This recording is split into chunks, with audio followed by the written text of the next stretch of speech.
YS వివేక హత్య జరిగి 6 ఏళ్లైనా కేసులో ఒక్కటంటే ఒక్క అడుగు కూడా ముందుకు పడడం లేదు, ఎటూ తేలడం లేదు. నిందితులు బెయిల్పై బయట తిరుగుతున్నారు. అప్రూవర్గా మారినోళ్లు సాక్ష్యం చెప్పిన వాళ్లే ఒక్కొక్కరుగా అనుమానాస్పద రీతిలో చనిపోతున్నారు. పైగా అందరూ ఒకే తరహాలో అనారోగ్యానికి గురి కావడం, ఆపై చనిపోవడం. ఇప్పటిదాకా 6 సాక్షులు ఇలాగే చనిపోయారు. స్లో పాయిజన్ చేస్తున్నారా? అందరివి సహజ మరణాలేనా? వివేక హత్య కేసు చుట్టూ అసలేం జరుగుతుంది? మిస్టరీ డెత్స్ వెనుకున్న వారెవరో సిట్ ఎంక్వైరీలో దొరుకుతారా?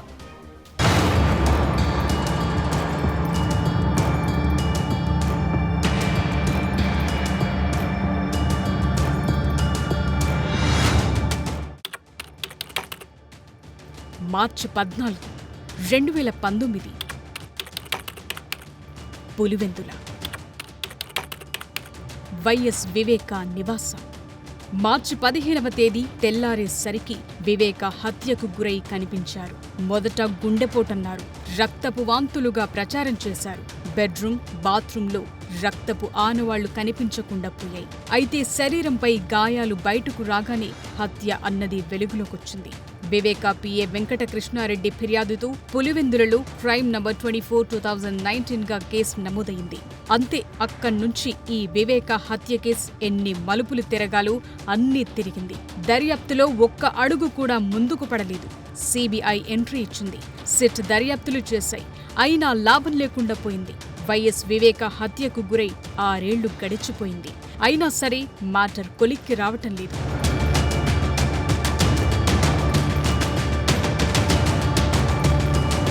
వివేక హత్య కేసులో అసలు మ్యాటర్ ఏంటంటే అనుమానాస్పద వ్యక్తులు, నిందితులు బెయిల్పై బయట తిరుగుతున్నారు. సిబిఐ ముందు కీలక వాంగ్మూలాలిచ్చిన సాక్షులు మాత్రం వరుసగా చనిపోతున్నారు. ఇప్పటిదాకా 6 సాక్షులు చనిపోయారు. పైగా అందరివి అనారోగ్య కారణాలు, సహజ మరణాలే అని ప్రచారం జరుగుతున్నా అందరివి ఒకే తరహాలో డెత్స్ ఉండడంతో అనుమానాలు పెరుగుతున్నాయి. కీలక సాక్షులు ఇలా వరుసగా చనిపోతుండడంపై ఏపీ ప్రభుత్వం సీరియస్ గా రియాక్ట్ అయింది. అసలు ఈ మిస్టరీ డెత్స్ వెనుకున్నదెవరు, ఏం జరుగుతోందన్న విషయాలు నిగ్గు తేల్చేందుకు సిట్ ఏర్పాటు చేసింది. 16 మందితో సిట్ ను ఏర్పాటు చేసింది. సీనియర్ డీఎస్పీ ఆధ్వర్యంలో 3 సిఐలు, 2 ఎస్ఐలు, 10 మంది కానిస్టేబుళ్లు రంగంలోకి దిగి ఒక్కో కుటుంబం దగ్గరికి వెళ్లి వివరాలు రాబడుతున్నారు.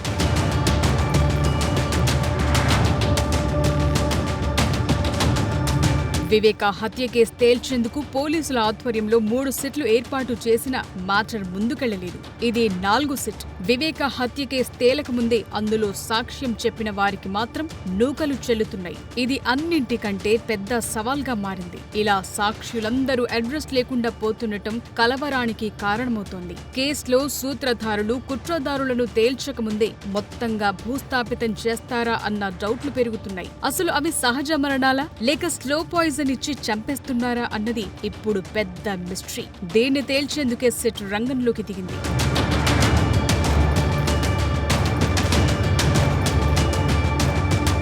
వివేక హత్యకు గురైనప్పుడు ఆ ఇంట్లో వాచ్మెన్ గా రంగయ్య పనిచేశాడు. నిందితుల్ని కళ్లారా చూసింది ఆయనే. సాక్షుల లిస్టులో కీలకంగా ఉన్న ఆయన కూడా ఇటీవలే అనారోగ్యంతో చనిపోయాడు. అయితే తమ తండ్రి మరణంపై డౌట్లున్నాయని ఆయన కొడుకు కంప్లైంట్ ఇవ్వగా దానిపైన దర్యాప్తు కొనసాగుతోంది. గతంలో సిబిఐ ఈ కేసులో దర్యాప్తు చేస్తూ రంగయ్య వాంగ్మూలాన్ని సేకరించింది. అప్పుడే ఈ కేసు కీలక మలుపు తిరిగింది. ఎర్రగంగిరెడ్డి, సునీల్ యాదవ్, ఉమాశంకర్ రెడ్డి, దస్తగిరి హత్యలో పాల్గొన్నట్టు ప్రాథమికంగా తేల్చింది. వీరందరినీ అరెస్టు చేయగా దస్తగిరి నేరాన్ని అంగీకరించి అప్రూవర్గా మారాడు. ఆయనిచ్చిన వాంగ్మూలం ఆధారంగా ఈ కేసులో అసలు కుట్రధారులైన దేవిరెడ్డి శివశంకర్ రెడ్డి, గజ్జల ఉదయ్ కుమార్ రెడ్డితో పాటు వైఎస్ భాస్కర్ రెడ్డిని సిబిఐ అరెస్టు చేసింది. దీంతో వివేక హత్య కేసు మరో లెవెల్ కు వెళ్లినట్లయింది. కడప ఎంపీ అవినాష్ రెడ్డి చుట్టూ కూడా మ్యాటర్ హీటెక్కినా అరెస్టు దాకా వెళ్లలేదు. ప్రస్తుతానికి ఎర్రగంగిరెడ్డి మినహా మిగిలిన నిందితులంతా బెయిల్ పై బయటకొచ్చారు. వాళ్లు బానే ఉన్నారు. సిబిఐకి సాక్ష్యం చెప్పిన వారు మాత్రం వరుసగా అనుమానాస్పద రీతిలో చనిపోతున్నారు. మరోవైపు కేసు విచారణ సిబిఐ కోర్టులో త్వరగా ప్రారంభించే విధంగా ఆదేశాలివ్వాలని వివేక కుమార్తె వైఎస్ సునీత తెలంగాణ హైకోర్టును ఇటీవలే ఆశ్రయించారు. అటు సాక్షుల మరణాలపై ఏర్పాటు చేసిన సిట్ ఎంక్వైరీలో ఏం తేలుతుందన్నది ఉత్కంఠగా మారింది.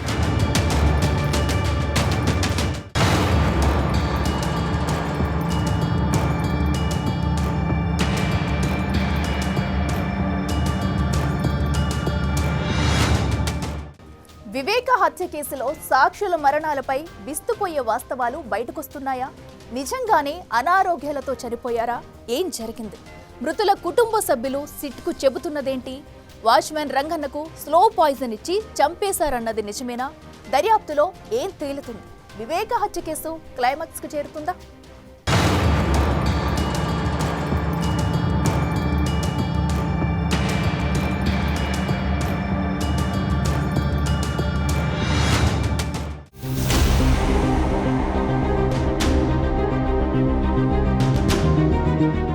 వివేక హత్య కేసులో సాక్షుల వరుస మరణాలపై సిట్ దర్యాప్తు స్పీడప్ చేసింది. ఈ కేసులో అందరికంటే కీలకమైన వ్యక్తి వాచ్మెన్ రంగన్న. నిందితులను కళ్లారా చూసింది ఈయనే. పేర్లు చెప్పింది ఈయనే. వయస్సు 65. కొద్ది రోజుల క్రితమే అనారోగ్యంతో చనిపోయారు. వివేక హత్య గురించి ఎవరికైనా చెబితే నరికి చంపేస్తానంటూ ఎర్రగంగిరెడ్డి అప్పట్లో తనను బెదిరించారని కూడా రంగన్న వాంగ్మూలమిచ్చాడు. అయితే రంగన్న అస్వస్థతకు గురయ్యారంటూ మొదట పులివెందుల హాస్పిటల్కు తీసుకెళ్లారు. అక్కడి నుంచి కడప రిమ్స్ కు తరలించగా చికిత్స పొందుతూ చనిపోయారు. రంగన్న కాలికి గతేడాది గాయమైంది. పులివెందుల, కడప, తిరుపతి, హైదరాబాద్ దాకా తీసుకెళ్లి ట్రీట్మెంట్ ఇప్పించారు. ఆ తరువాతే ఆయన తీవ్ర అనారోగ్యానికి గురయ్యారని రంగన్న కొడుకు అంటున్నారు. అప్పట్లో చికిత్స వివరాలు కోరిన పోలీసులు తమకు ఇవ్వలేదని, ఆ ట్రీట్మెంట్ పై అనుమానాలున్నాయంటూ రంగన్న భార్య, కుమారుడు కాంతారావు ఆరోపించారు. పోలీసులు కూడా ఇది మిస్టరీ డెత్ గా తేల్చి దర్యాప్తు చేస్తున్నారు. ఇప్పటికీ రంగన్న మృతదేహానికి 2 సార్లు పోస్టుమార్టం నిర్వహించి 20 రకాల అవయవ భాగాలను సేకరించి 4 ఫోరెన్సిక్ ల్యాబ్లకు పంపించారు. నివేదిక వచ్చేలోగా ఆయన మరణంపై ఉన్న అనుమానాలను క్లారిఫై చేసేందుకు టెక్నికల్ ఎంక్వైరీ నడుస్తోంది. సో పాయిజన్ ఏమైనా ఇచ్చారా అనే కోణంలో కూడా సిట్ దర్యాప్తు చేస్తోంది. ఫోరెన్సిక్ రిపోర్ట్ వస్తే అవయవాల్లో ఏవైనా పాయిజన్ అవశేషాలున్నాయా అన్నది తేలుతుంది. అదే జరిగితే సాక్షుల వరుస మిస్టరీ డెత్స్ కు సమాధానం రావటం ఖాయమే అంటున్నారు.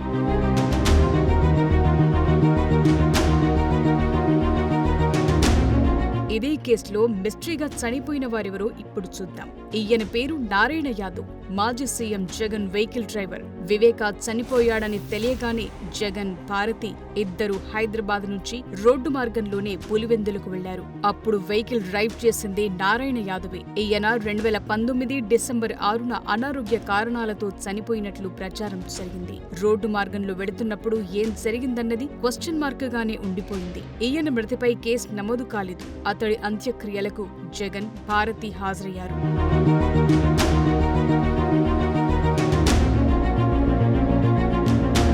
ఇతని పేరు గంగాధర్ రెడ్డి. వివేక హత్య కేసు ప్రధాన సాక్షుల్లో ఒకరు. ఈయన కూడా 2022 జూన్ 9న చనిపోయాడు. అనారోగ్యంతో మృతి చెందారంటూ అప్పట్లో ప్రచారం చేశారు. సిబిఐ బృందాలు పులివెందులలోని జగన్ క్యాంపు కార్యాలయం, వివేకానందరెడ్డి, వైఎస్ అవినాష్ రెడ్డి ఇళ్లు, ఈసీ గంగిరెడ్డి ఆసుపత్రి పరిసరాల్లో కొలతలు, గూగుల్ కోఆర్డినేట్స్ తీసుకున్నాయి. అది జరిగిన వెంటనే ఈ కేసులో కీలక వాంగ్మూలం ఇచ్చిన గంగాధర్ రెడ్డి అనుమానాస్పద స్థితిలో మరణించారు. హత్య కేసు మీద వేసుకుంటే 10 కోట్లిస్తామని ఆఫర్ చేశారని 2021 అక్టోబర్ 2న గంగాధర్ రెడ్డి సిబిఐకి వాంగ్మూలమిచ్చారు. ఆ తరువాత మాట మార్చారు. కుట్రదారుల ఒత్తిడితోనే మాట మార్చారన్న డౌట్లను సిబిఐ వ్యక్తం చేసింది.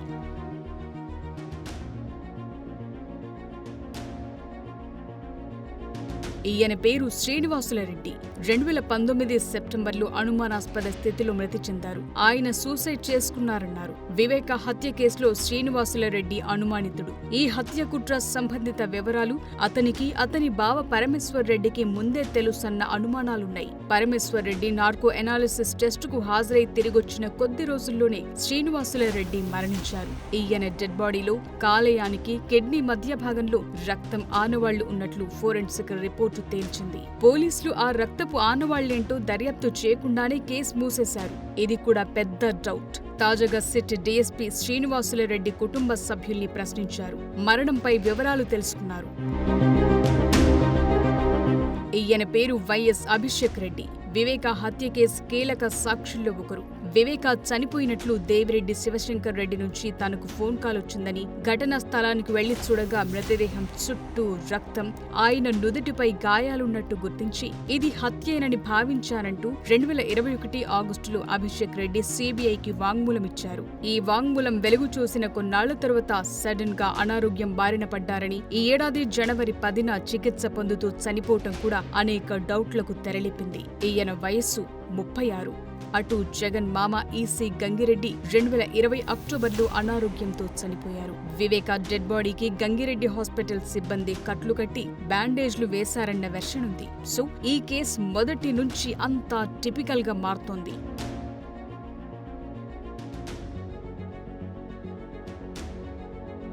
ఇంకోవైపు ఈ కేసులో నిందితులుగా ఉన్న వారి లైఫ్ డేంజర్లో ఉందా అన్న డౌట్లు కూడా పెరుగుతున్నాయి. తన ఇంటి వద్ద పలువురు అనుమానాస్పదంగా తిరుగుతున్నారని వివేక హత్య కేసులో నిందితుడు సునీల్ యాదవ్ అంటున్నారు. తనకు ప్రాణహాని ఉందని జిల్లా ఎస్పీకి కంప్లైంట్ చేశాడు.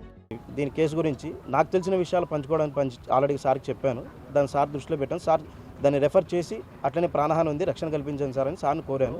అక్యూజుల్లో ఉన్నారు, బయట వ్యక్తులు ఉన్నారు, కొంతమంది వ్యక్తులు ఉన్నారు, నన్ను ఇబ్బంది పెడుతున్నారని చెప్పి సార్ గారి దృష్టిలో పెట్టాను. ప్రాణహాని ఉంది సార్, నాకేం జరిగినా వీళ్ళని చెప్పి సార్కి అయితే కంప్లైంట్ చేయడం జరిగింది. సో వివేక హత్య కేసు ఒక్క అడుగు ముందుకు పడకపోయినా చాలా పరిణామాలు జరుగుతున్నాయి. ఆయన కుమార్తె సునీత ఒంటరి పోరాటం చేస్తున్నారు. అటు సాక్షులు వరుసగా చనిపోవటం ఇంకెన్నో అనుమానాలను తెరపైకి తెస్తోంది.